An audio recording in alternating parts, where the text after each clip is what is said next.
सुन ले बेटा, पिस्टल कमरिया में ठीक लागेला, पगरिया में ना। अरे सुन ले बेटा, पिस्टल कमरिया में ठीक लागेला, पगरिया में ना।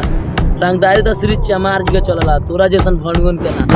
बड़ी रंगदार होई, छोड़ो ना चमार होई, नहीं हरे के यार होई। टेढ़ तनते कम बन, तोरा से ज्यादा हम ऐठल बानी। टेढ़ तनते कम बन, तोरा से ज्यादा हम ऐठल बानी। ते जितना पहचान बना के बैठल बानी सुनू, उतना हम बिगाड़ के बैठल बानी। हमारा के केस फौजदारी में धैले न धरैती, हम धरैनी खाली यारी में।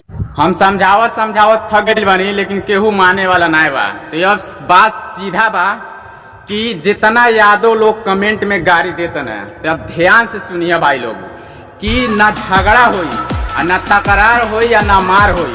अब सीधे वही लोग के बहनियन से प्यार होई।